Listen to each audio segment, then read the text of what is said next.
안녕하세요. 이학규 목사입니다. 가데스 바네아를 출발한 12명의 정탐꾼이 가나안 땅에 들어갔습니다. 민수기 13장 21절에서 33절입니다.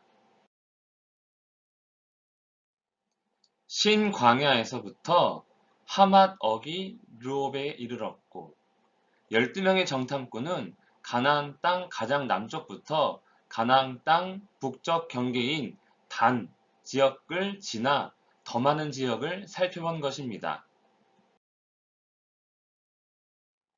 그 가운데 헤브론이란 지역이 있습니다. 애굽 소환보다 7년 전에 세운 곳이란 표현으로 볼 때 가나안 땅의 대표 지역으로 보입니다. 그런데 그곳에는 거인과 같은 싸움에 능한 아낙 자손이 살고 있습니다. 헤브론 북쪽에는 골짜기 하나가 있습니다. 그곳의 포도송이는 둘이 막대기에 꿰어 맬 정도로 큽니다.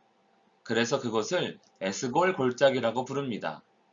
포도송이뿐만 아니라 석류, 무화과도 있는데 가나안 땅의 비옥함을 잘 보여줍니다.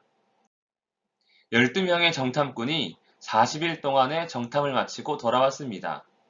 그들의 손에는 젖과 꿀이 흐르는 가나안 땅을 증명이라도 하듯 좋은 과일이 들려 있었습니다. 가나안 땅은 과연 젖과 꿀이 흐른다는 표현이 지나치지 않을 만큼 좋은 땅입니다. 이스라엘은 세계에서 가장 비옥한 토지를 가지고 있는 이집트를 잘 알고 있습니다. 그런데도 가나안 땅을 이렇게 평가한다는 것은 정말 좋은 가나안 땅인 것입니다. 이스라엘은 기뻐하며 환호했을 것입니다.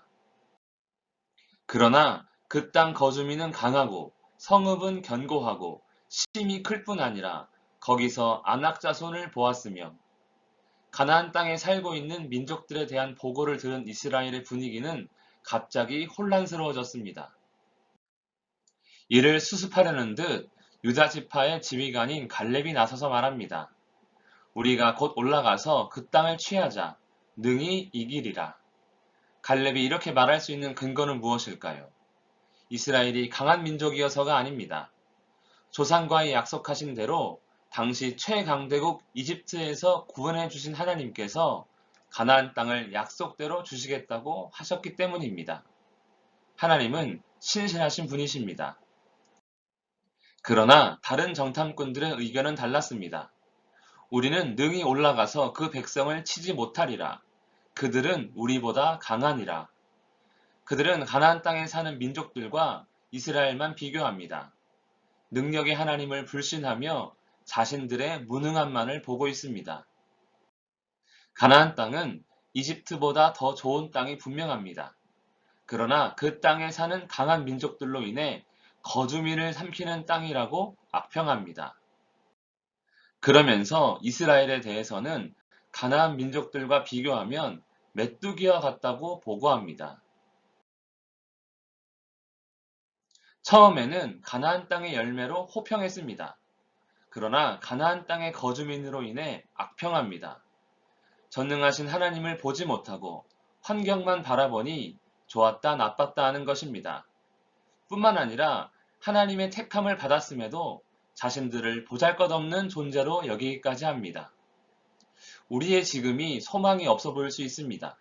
그러나 우리가 바라봐야 할 것은 현실의 어려움이 아니라 신실하신 하나님의 약속인 것입니다.